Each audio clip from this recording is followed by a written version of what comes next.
Hello, and welcome to the June edition of Spotlight Tampa. I'm Steve Overton. Thanks for joining us today. First in the Spotlight, Tampa Fire Rescue recently unveiled a monument to honor its fallen heroes. Spotlight's Chris Phillips brings you the story.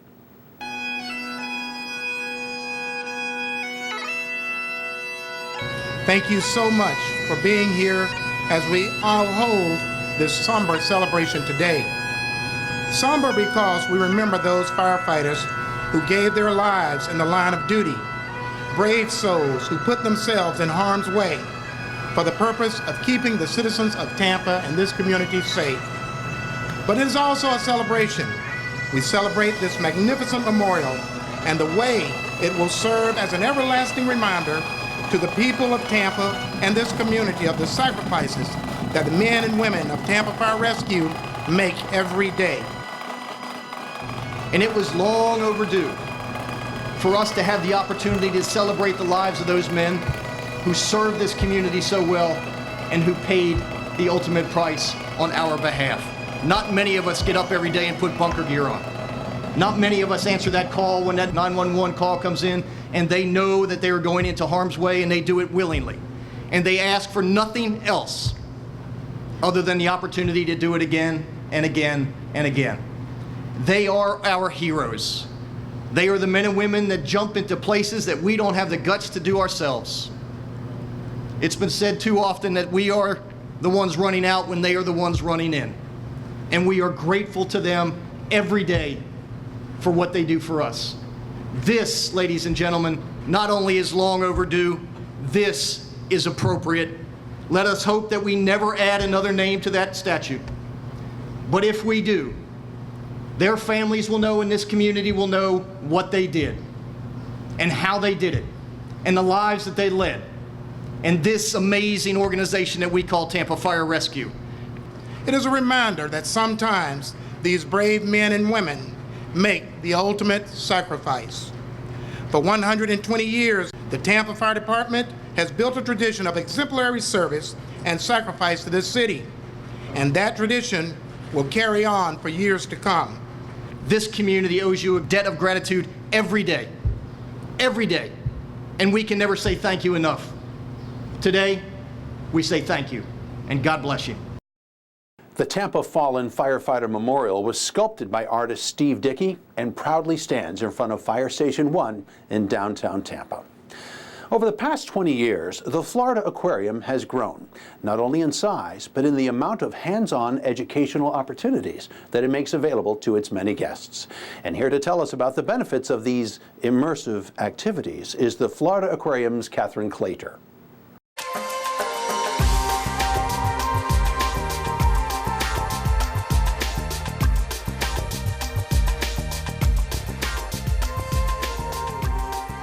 Things we try to do here at the Florida Aquarium is inspire stewardship, educate our guests, and one of the best ways to do that is to provide immersive experiences. And by touching animals here, you get to really get a hands-on learning opportunity, something that you don't normally get to do. The Florida Aquarium has 3 touch tanks. One behind me is the Horseshoe Crab Lagoon.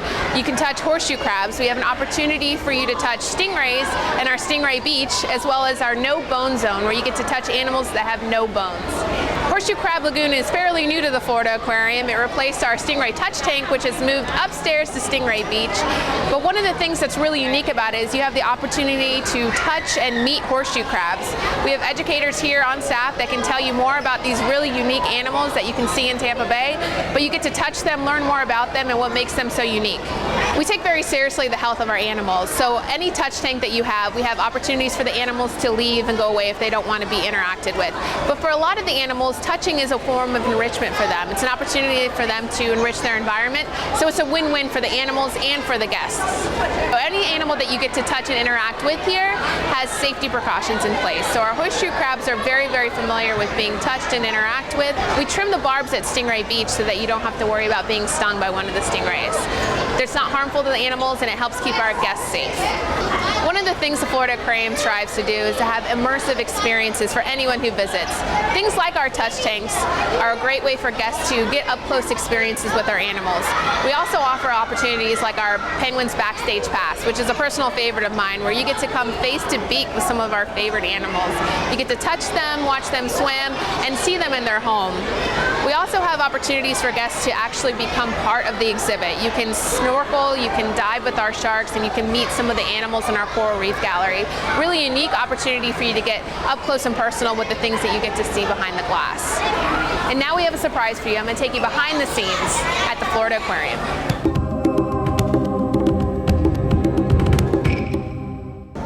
Now we're behind the scenes at our Penguins Backstage Pass with one of our biologists, Megan Gentry. Megan's here with one of our friends, Pebbles the Penguin. Can you tell us a little bit about Pebbles? So Pebbles is one of our 12 African black-footed penguins.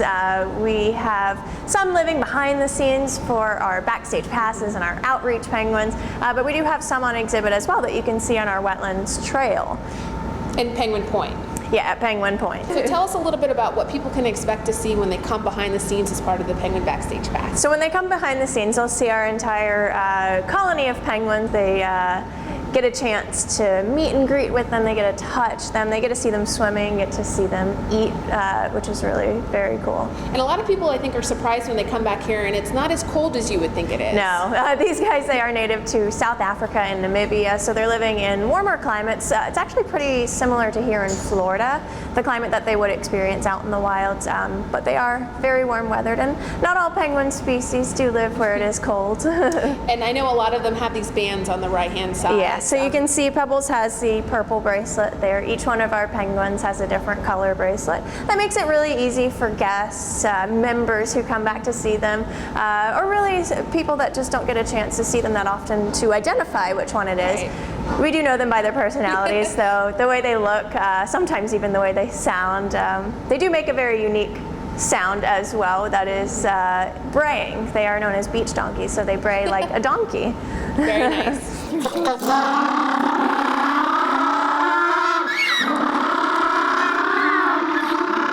So something a lot of people don't know are these penguins are actually endangered. Can you speak a little bit about that? Yeah, so the African penguin, as well as many other penguin species, a lot of the ones that kind of commingle with humans, they're getting a lot of devastation to their populations just because of overfishing, habitat loss, and pollution. So they do have to deal with a lot of that. Right now, there's only 5% of the population of the African penguin that existed 100 years ago. Wow. Yeah, so there's only about 50,000 right now. Wow, so they are critically endangered. Yeah, they are pretty well endangered, unfortunately. Yeah. Several times a year, we fundraise for our African penguin partners over in South Africa, an organization called SANCOB that really helps really conserve the African penguin populations, not just penguins though, it's really a lot of coastal birds. So we fundraise for them. We do have penguin days, which are really fun. We do extra backstage passes, so try and get more people back here, but a lot of penguin activities all together. And then of course profiting and sending over donations to SANCOB to really help them out. Megan, thank you so much for taking the time to show us behind the scenes and give us an inside look into penguins like Pebbles. Of course. And thank you all for coming out, meeting Pebbles, and seeing some of our immersive experiences here at the Florida Aquarium.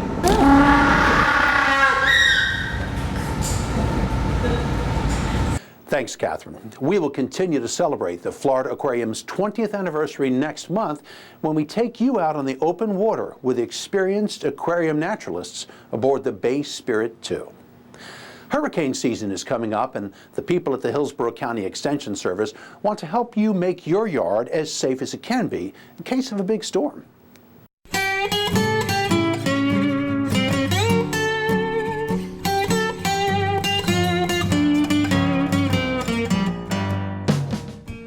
Hi, I'm Susan Haddock with the University of Florida Institute of Food and Agricultural Sciences, Hillsborough County Extension. I'm going to talk a little bit about preparing your landscape for a hurricane or a tropical storm. There's a few things that you need to keep in mind. The most important thing is to survey your yard. In surveying your yard, you're going to look for loose items that might blow when we get high winds. A couple of things to be aware of are things like children's toys, or swing sets, or fences and arbors that may not be real secure. So you may want to tighten those down and put your hoses in such a way. Another item that we're real big on here in Extension is rain barrels. So if your rain barrel is not full of water, make sure that you either secure it or bring it indoors because it can also blow away. One of the things that you can do for your landscape to make it more wind resistant is to layer planting. It might be a little bit too late to get started on that this year, but you can make a good plan for next year. When you layer low plants to high plants around your house, it helps deflect the wind up and over your home and will actually protect your home from high winds. In many cases, homeowners are worried about trees that might fall on their homes.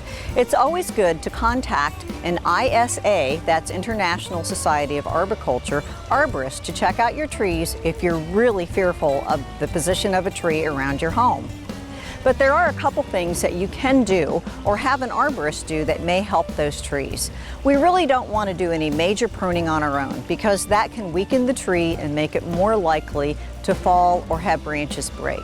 But there are certain pruning techniques that can be done to thin the tree a little bit to allow the wind to move through that tree rather than blow it over. So again, contact an ISA certified arborist to check out your trees if you have some you're concerned about.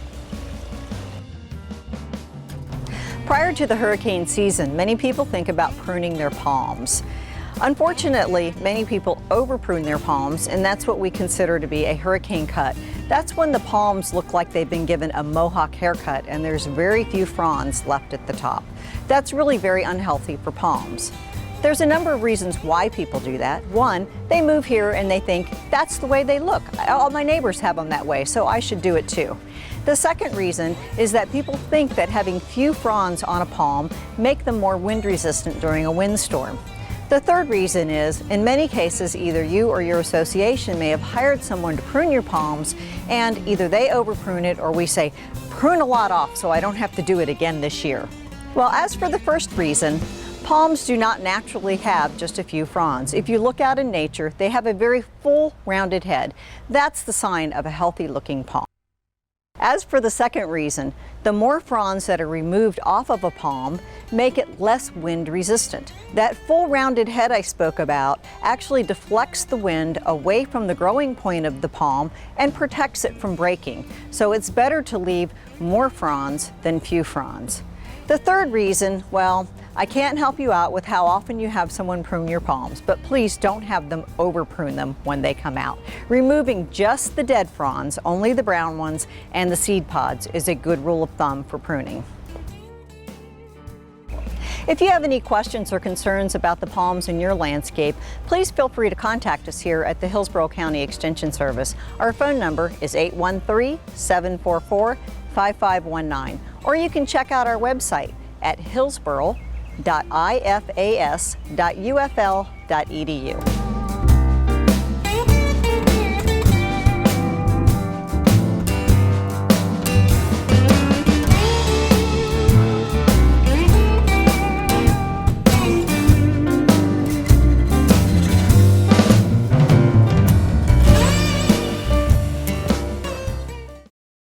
Did you know that there are only 11 palms native to Florida? Although all 11 palms are native to Florida, they are not endemic to Florida. That means that the palms also occur naturally in other states and countries. Up next, we head to Adventure Island to explore its newest water thrill ride, Colossal Curl. It sure is shaping up to be a great summer.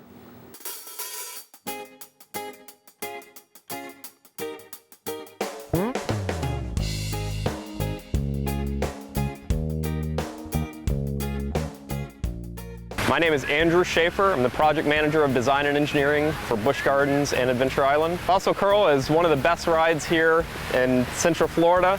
It's 70 feet tall, 114 steps all the way to the top.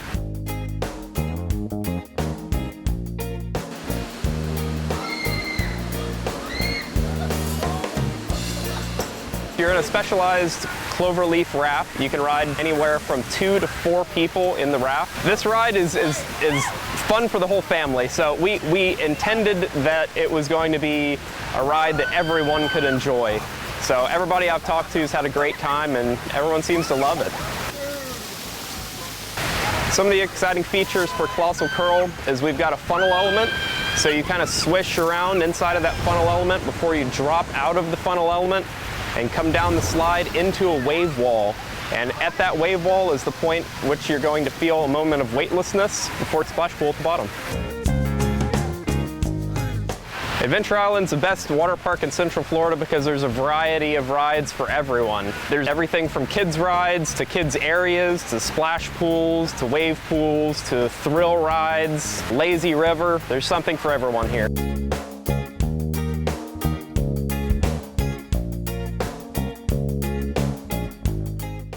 It took more than 2.6 million pounds of concrete to form the base of Colossal Curl, and the actual structure of this new ride weighs 293,500 pounds.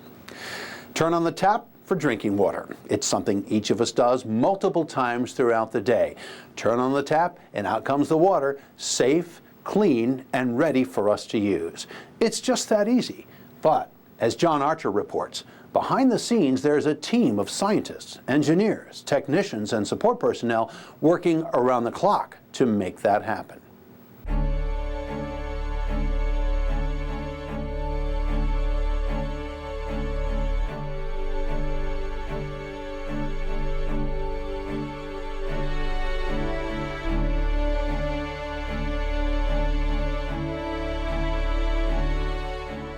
Here at the city's water treatment facility, a dedicated and talented group of people work diligently every day to make sure that the 75 million gallons of water that we produce each day is of the highest quality possible.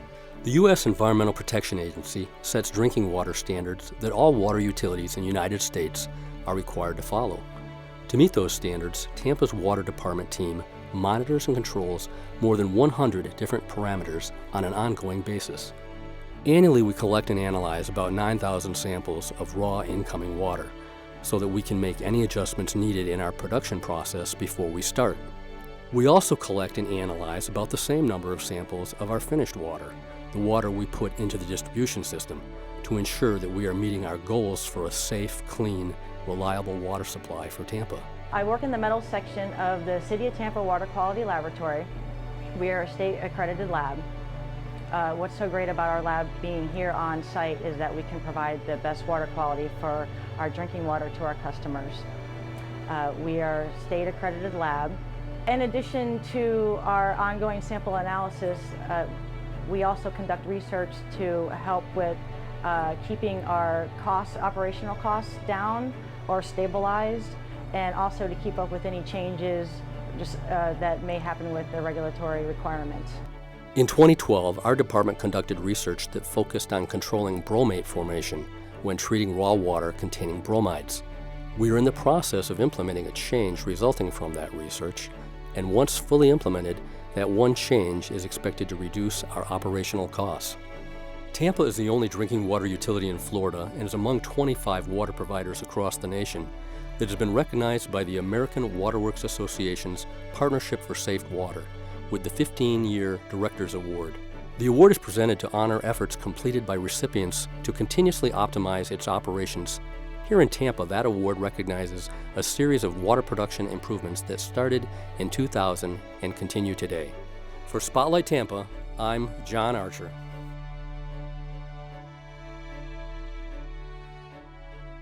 Tampa's Water Department produces an annual water quality report and distributes a copy to each account holder with your utility bill. If you did not receive yours with your most recent billing, look for it next month. That report also is available online at tampagov.net/water quality. Over the decades, much has changed for high school seniors preparing for college. However, today's graduating seniors and those of yesteryear have at least one thing in common: the need for financial aid in order to pay for their education. Some soon-to-be undergrads are lucky enough to receive grants. Others take out loans or work their way through school. In many cases, students combine all three methods to pay for higher education. In Hillsborough County, some students are getting help with their college tuition and fees by applying for scholarships. Spotlight Tampa's Frank Crum shares with us one organization's mission to help local scholars. If you would please stand so that we can honor our scholarship students, help me welcome them with a round of applause.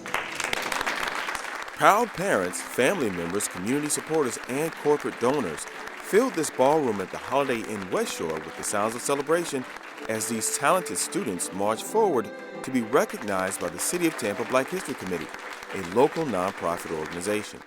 No matter what method of education you choose, beyond high school or after experiencing life and the courage that it can throw you, you press forward to make your decisions better.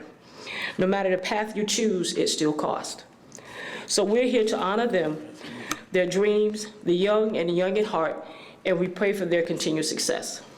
The Black History Committee awarded 19 scholarships to Hillsborough County students pursuing post-high school vocational training or a college degree. Tampa Mayor Bob Buckhorn encouraged the students to excel. But I want you to understand that just as people helped you along the way, you now represent something more than just yourself. You represent a community of givers. You represent some grown-ups who believed in you, not just your mom and your dad and your grandma and your grandpa, but a community who wasn't related to you, who may not know you, but understand that by helping you, we all help each other. So go forth and make me proud. Dominique Rodgers-Cromartie, a Tampa Bay native and NFL cornerback for the New York Giants, delivered the keynote address. He was impressed by the students' academic achievements and hoped that something he said during his inspirational message will help them along their journey. In life, you're going to have a lot of things that come at you, you know, and just keep your head down, keep grinding, have faith, and just keep moving, you know, because at the end of the day, man, faith can get you milestones away from where you are, you know, and if you just continue to believe, and I truly mean believe, you'll make it. Scholarship recipient Angelique Francois can definitely relate to Rodgers-Cromartie's speech. Of life, you're going to go through obstacles, and going to that new step, like the keynote speaker has said before, with new levels, there's new devils, and you have to keep fighting, you have to keep going with that. The scholarships offered by the City of Tampa Black History Committee were not only awarded to recent high school graduates. One grandmother was also among the recipients. After suffering a heart attack, Catherine Espinosa was forced to reevaluate her career path and decided to study medical billing and coding at Irwin Technical Center in Tampa. This scholarship is helping me to afford the ability to pay for my national exams. I've maintained my GPA of 4.0 for this entire program, but I didn't have the funding to take my national exams to be certified as a medical billing encoder. So with this scholarship fund, I have that ability now. I would like to thank them for giving me this opportunity. I never would have been able to pursue my dream of being a certified medical billing encoder because I don't have the income to do it. So City of Tampa has made a dream come true for me and my family. This is Frank Crum for Spotlight Tampa. Coder. Congratulations to you. The City of Tampa Black History Committee understands that recent high school graduates are not the only ones who can benefit from a scholarship.